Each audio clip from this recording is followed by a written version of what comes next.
de que mellor define esta idea de que ao final o poder está en mans dunhas determinadas persoas, eu penso que vai ser Nin. Que mo diría, non?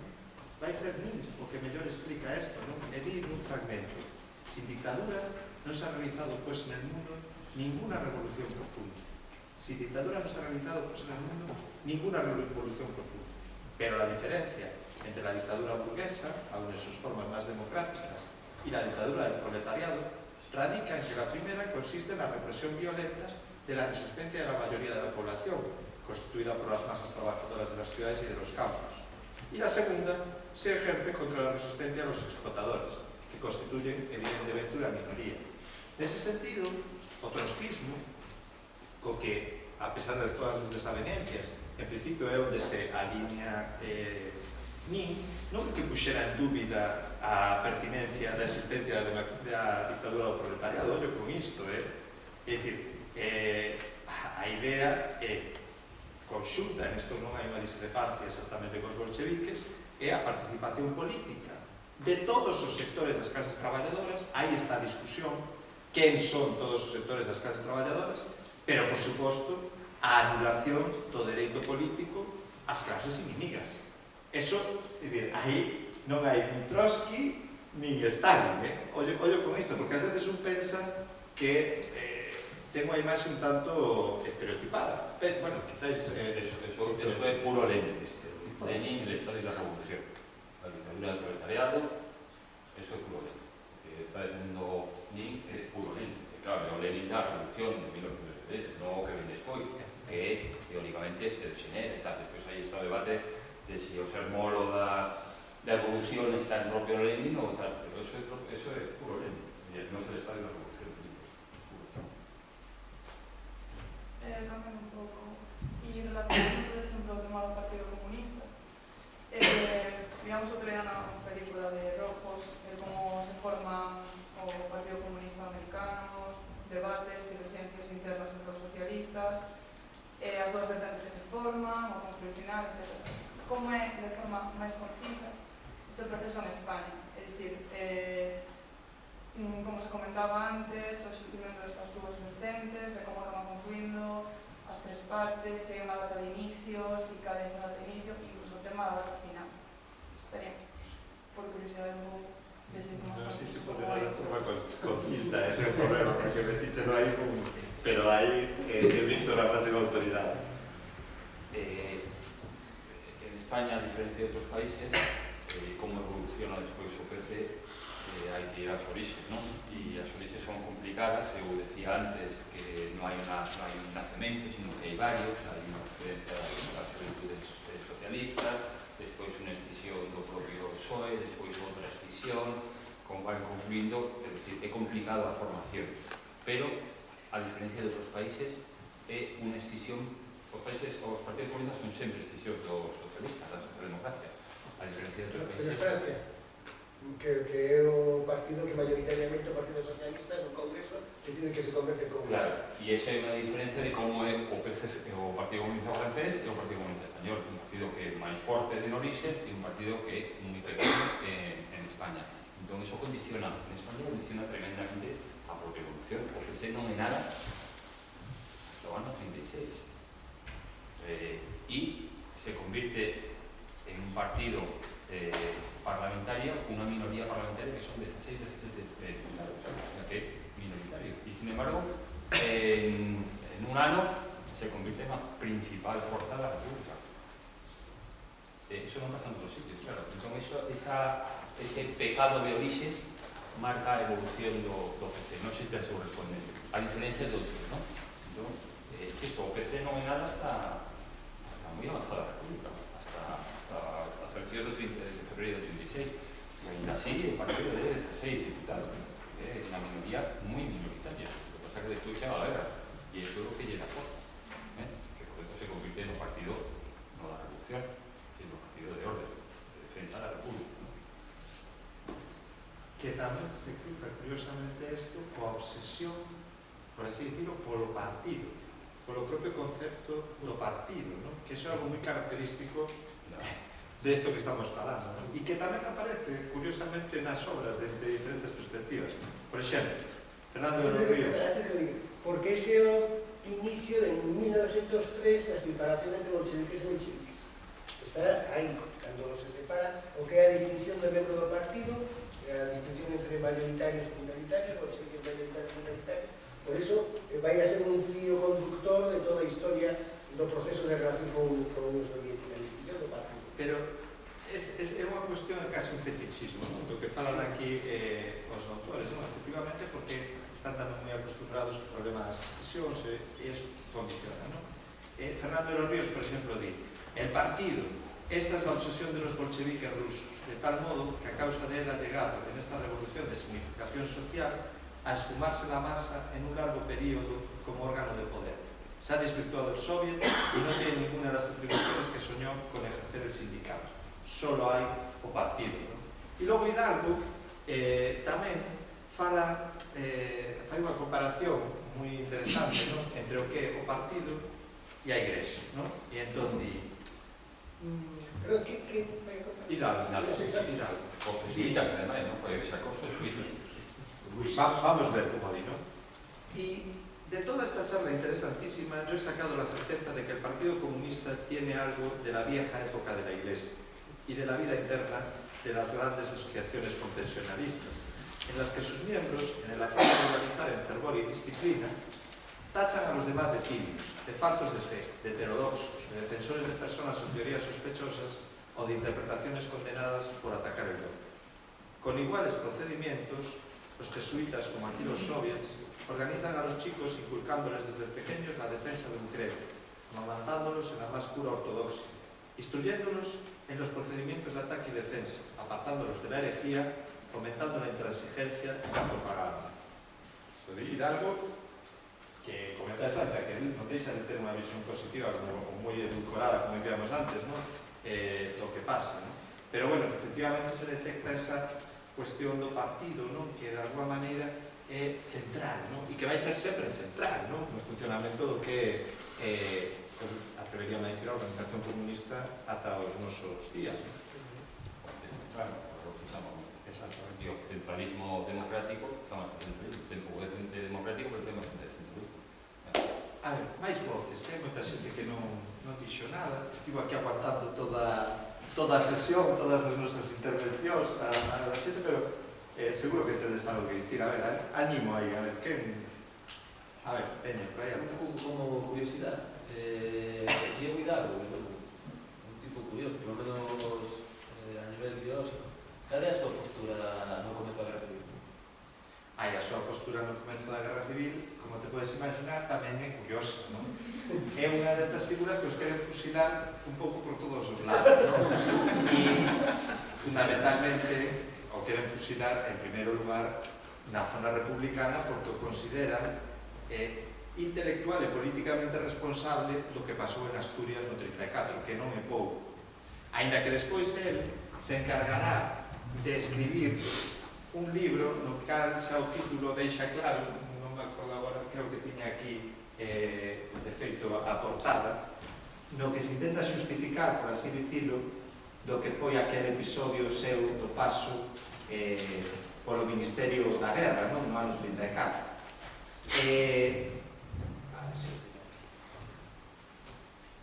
Se titula literalmente ¿Por qué fui lanzado del Ministerio de la Guerra? ¿No? No que fala precisamente de que él pasou por ali 10 meses e que lle botan a culpa de moitas cousas que él non tiña. El o que vai facer chegado un momento é intentar fuxir de Madrid, e fuxe, efectivamente, faino a París, e dende ali ofrécese nunha carta que recorda moito de Portela Valladares, porque é moi do estilo, na que se ofrece a Franco para que pudera servir, pero nunca vai volver a ocupar ningún tipo de cargo político ni posto de representación. El morre hai anos 61, creo que cando morre, pero xa totalmente volto que a actividade privada. Esa é un pouco a historia que ten, que é así tamén bastante circunstancial, non? non é o único caso, non? Antes dicíamos o de Portela, pero hai moitos outros destas persoas que se situaban, vamos a chamar, naquilo que era o centro político, non? Ainda que, bueno, neste caso, máis escolado á dereita, non? Pero que non acaban de resolver ou de estar cómodos en ningún dos lados. Mais, que ves, vas saindo cousas... Eu teño unha dúbida. A CNT, por que cambia a forma de ver a revolución de 1952? Bueno, pues en parte por estos informes, ¿no? Porque ven claramente que hay frente a un comunismo libertario, volviendo a las definiciones clásicas de Bakunin y demás, frente a un comunismo libertario, un comunismo autoritario, centralizador, etc.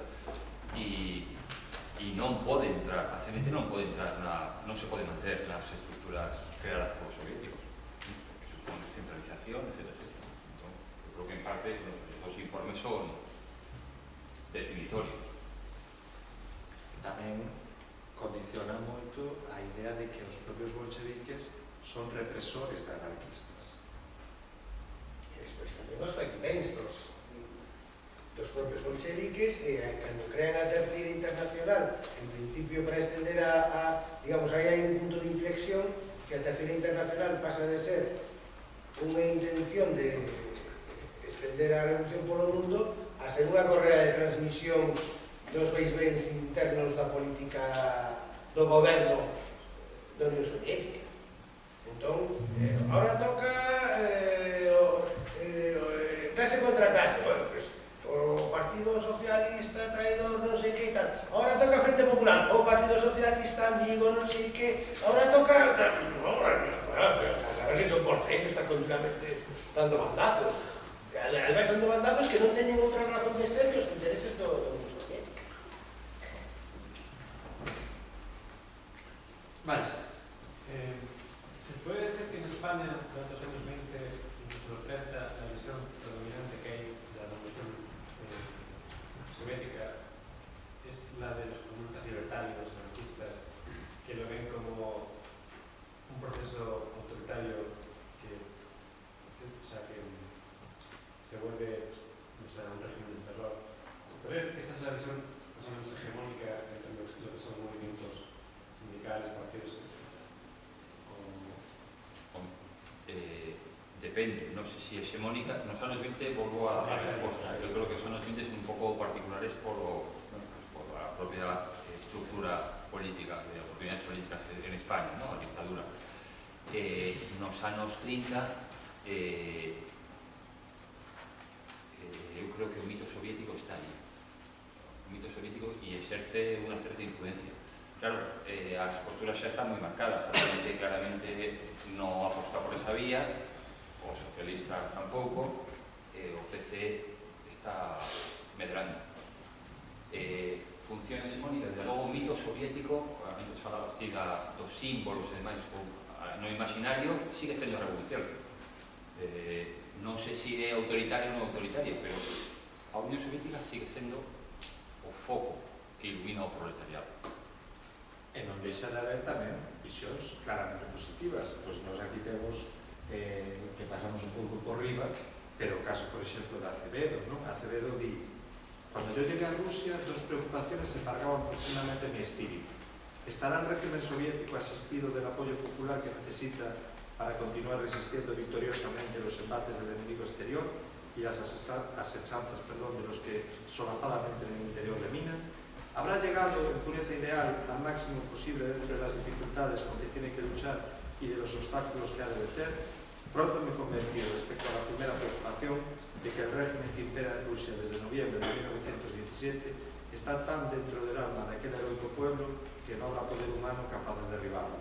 Y con respecto a la segunda preocupación, la observación atenta de lo que vi y de los hombres que están al frente de aquella república proletaria me dio igualmente una contestación afirmativa. Es decir, estamos tamén un pouco enfatizando, quizáis un pouco demasiado, todas as visións negativas, pero presente que moito menos isto era así, non? Había tamén visións francamente positivas que quizáis, que aí se coincide un pouco que di, vamos, un pouco totalmente o que di Víctor, pois van eclosionar máis ben nos anos 30 doutra maneira xa. Pois antes mencionábamos a organización da Asociación de los Amigos de la Unión Soviética.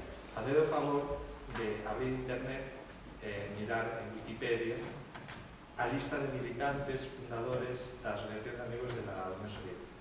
Les levaron unha sorpresa, porque veredes nomes de persoas, Hidalgo porque xa era coñecido polo libro, pero outros moitos que nunca xamais pensaríades que podían estar nesa organización.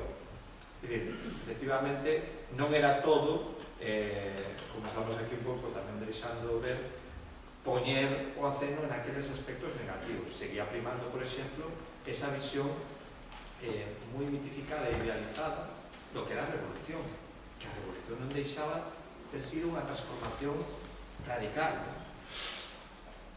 Y una parte importante de la intelectualidad española en los años 30 está abducida por los mitos soviéticos. Si pensás un poco en intelectual, pues en los años 30, y ya nos digamos una vez que pasamos a mitad de los años 30, é o mito soviético. Uns viaxan pagados e outros non viaxan, pero Rusia a un soviético. Insisto, eu volvo cando comeza toda a política de frontes populares, entón xa, porque a Unión Soviética é a barreira do fascismo. Entón, eso arrastra muchísimo máis xente. Hasta pacto con otros clientes. Claro, por eso... Después te digo os bandazos.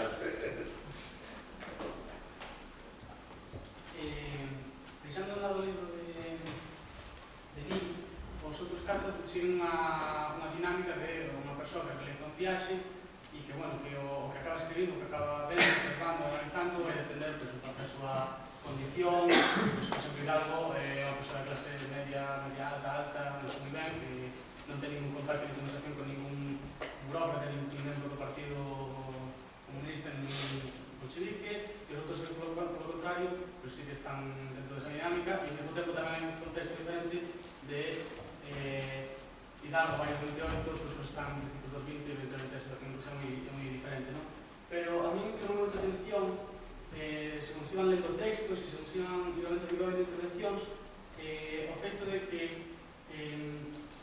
os que teñen contacto con persoas do partido, que sobre tamén está influenciado polo contexto da crise durante a Guerra Civil, teñen unha visión moito máis crítica que Hidalgo escribiu no 28. E neste sentido, deuse a mente unha viñeta que dibuxa Hergé, o dibujante de Tintín, no primer cómic que saca de Tintín, o primer libro que saca de Tintín, que Tintín en país dos soviets, na que se ve a uns comunistas soviéticos ensinando unhas fábricas de mentira a periodistas e comunistas ingleses, como engañándose. Hergé saca isto no 29, se non me equivoco, en la que se presentó por fascículos en un periódico belgo-francés.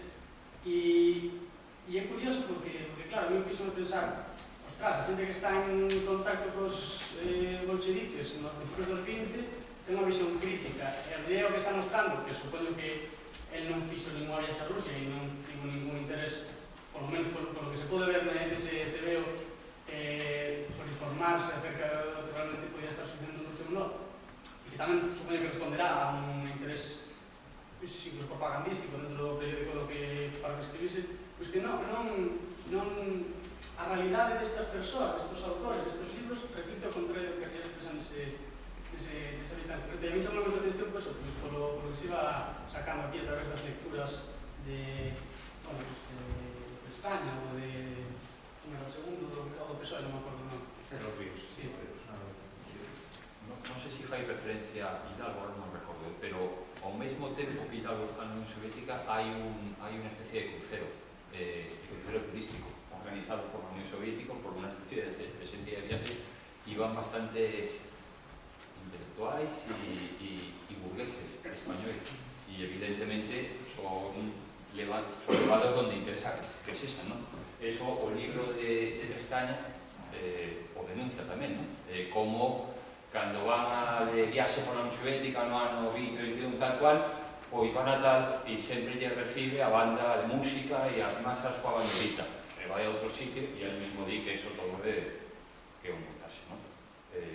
Bueno, a Unión Soviética, como despois, anos despois tamén, Estados Unidos gasta moitos cartos en propaganda e gasta moitos cartos en difundir a idea da revolución. Hai un personaxe que depende da tercera internacional alemán, pero da igual, é un revolucionario profesional, William Münzenberg, que é o que nos anos 30 ten inxentes cantidades de cartos, el oro de Moscova, ¿no? El oro de Moscú, que invirte no Occidente para, pues eso, para que sobre todo os intelectuais teñan unha boa visión da Unión Soviética. Eso é así. E, por certo, durante a Guerra Fría, os Alianza por la Cultura, la Libertad, algúns trotskistas acaban en mans dos servicios secretos norteamericanos, nin no, porque xa pasara a outra vida, pero Gorkin e todos eses están a sueldo de Washington, así de claro. Non directamente, pero a través de alianzas creadas. E a Unión Soviética fixo exactamente o mesmo nos anos finais dos 20 e nos 30, sobre todo nos 30. Igual influe moito efectivamente o que poden ver ou que lles deixan ver, pero eu tamén quería poñer o aceno en que influe moito tamén as concepcións que teñen cada un dos viaxeiros que estamos falando sobre o que é liberdade, sobre o que é represión, sobre o que significa a dictadura, e cando incluso unha dictadura pues, é razonablemente justificable, non? Digo isto porque, por exemplo, no caso de Hidalgo, el cando chega xa tivo lugar uns meses antes un proceso, o proceso de Sahti, que foi un proceso contra algo máis de 53, creo que eran enxeñeiros acusados de saboteadores dentro dos plans, como efectivamente se falou antes, non? No final da NEP, etc. Acusados de saboteadores, un proceso que tivo todas as características do que logo foron os procesos e as purgas dos anos 30. Tanto é así que Claudín, na introducción do libro, fai referencia a un detalle, e é que a primeira vez que nun deses procesos un rapaz de 12 anos está presente para testificar contra o seu propio pai e pedir que o mate. Entón, quero dicir, eso non solamente se fai dunha maneira ni moito menos clandestina, como sucede tamén con unha parte do que son os procesos de Moscú. É dicir, na serie de publicidade que se está contando o que pasa, non? É dicir, o que me refiro é, efectivamente, hai unha alteración de determinadas realidades intencionadas, pero tamén o que quere ver de. O que quere ver de. E o que tamén entende que hai moitos outros factores que ter en conta, que é o caso, pues, por exemplo, evidente de Nin. É dicir, Nin escribe isto en 1930. E o escribe coa maleta saindo da Unión Soviética. E ainda así defende a vixencia da revolución. Perdón. No, claro, entonces, ¿qué son obxectos, qué persoas, qué tipo de persoas, de qué condición, representantes de qué son obxectos de ese tipo de rutas turísticas por las bonadas de la Unión Soviética? Digo porque si a los representantes de partidos y sindicatos que tenían intención o no, que son los vientos, de una tercera internacional, ao lado que se les dá, bueno, pues de non levalos a ningún tipo de engaño ni nada por el estilo. No quero decir eso, No, sí que o fan, de feito, porque é o que dicía antes Víctor, a pestaña, el fan de iso, o que pasa que, claro, que isto é evidente, que me están levando a ver unhas cousas que queren que vexa. O que eu te quería decir é que a persoa quere ou non quere ver as cousas, é o que me refiro, non? Dicir, isto é un tema moi relevante en todo o que é a historiografía, e particularmente do século XX, que é toda a historia da xente e a súa relación coa violencia e como a ve, as actitudes da xente, o colaboracionismo, etc. Todas esas cuestións. Pois en Alemanha saben un moito disto, non? En relación co que é o tema do holocausto, etc. Aquí o que eu che quero decir é que non podemos dicir que todo é porque lles presentan unha realidade ficticia e entón a xente non ve. Non. Eso se inventa facer, pero a xente ten criterio para darse conta de que hai cousas que non son así. E incluso hai elementos, estaba poniendo este caso do proceso de Sahti, que se fai totalmente público. O sea, non é algo oculto, né? Pasa que, claro, Hidalgo, por exemplo, ten unha opinión que eso sí que casa co que vai facer despois do Ministerio da Guerra, pois non precisamente crítica coa política represiva dos bolcheviques, porque entende que todo o Estado necesita ter elementos de represión. Non sei se contestei a pregunta. Vale. E respecto ao que tipo de viaxeiros, bueno, o caso que eu poñi antes de ese cruceiro é a poesía. Hidalgo se autocalifica como burgués e como pequeño burgués en varios, claro, bueno, xente como él. Recordo que hai bastantes cataláns, curiosamente. Eso por unha parte supoño que sería un caso entre moitos. Despois, sobre todo nos anos 30, volvemos anos 30, que viaxa a Unión Soviética? Pois xente do común, militantes de base, e se van ali a formarse. Está na escuela leninista, la escuela Lenin de Moscú, ¿no? E allí, unha boa parte dos cadros, do que despois va a ser o PC aquí, durante a guerra, sobre todo, pasan por Moscú. E pasan ali un ano formándose en todos os sentidos, desde o marxismo-leninismo xa está no poder, hasta pues, cuestións militares, etc. Volvo a repetir un nome que xa saiu aquí, Lister, un personaxe que lle teño especial atención. Lister pasa por Moscú, pero digo Lister como pasa Modesto, Modesto despois general do exército republicano, xefe do 5º regimiento, etc. Cantado por Alberti, pasa non sei cantos meses en Moscú, formándose entre todos militarmente. E como eles, unha tropa enorme de militantes de base. Militantes de base que se acaba convertindo en cadros. Entón, ese está en unha imagen da Unión Soviética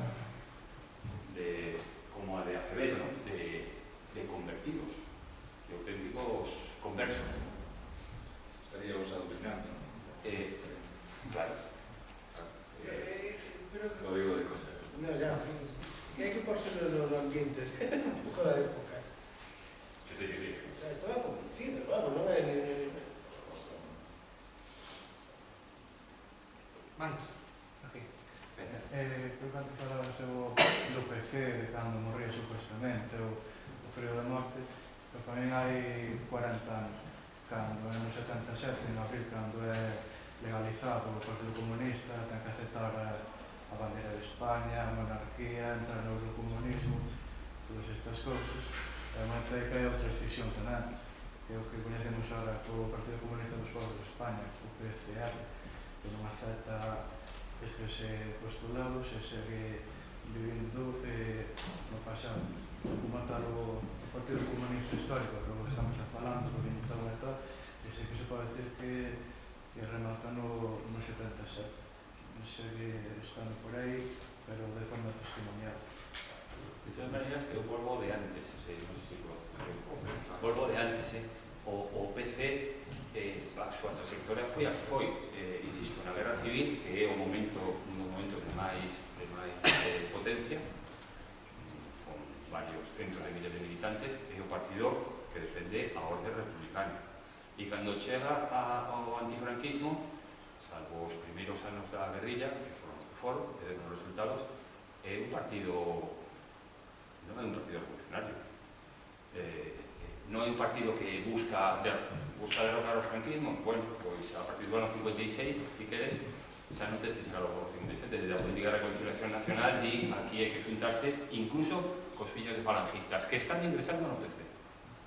Entón, cada quen que pode poñer a data non que queira, non? O sea, pero insisto, Partido Revolucionario, bueno, pues nos anos 20 era o que era, nos anos 30 caben en un, claro, cando se proclama a República, o 14 de abril, mentras o povo en Madrid está na Porta del Sol cantando con banderas republicanas, eles están gritando viva el Soviet, e cando, bueno, pues, iban en un camión. Bueno, creo que a historia... A oposición realmente sí que era o Partido Comunista. Para o Partido Socialista aparece na transición como se levara toda a vida salvando, intentando acabar co franquismo cando tamén se parece que participaba facendo aí que realmente tiña os pesos e era o Partido Comunista como oposición a Francia. Mais. Xa un pouco cansos, me parece. Bueno, si non queredes comentar nada máis, pois deixámoslo aquí, se vos parece, non?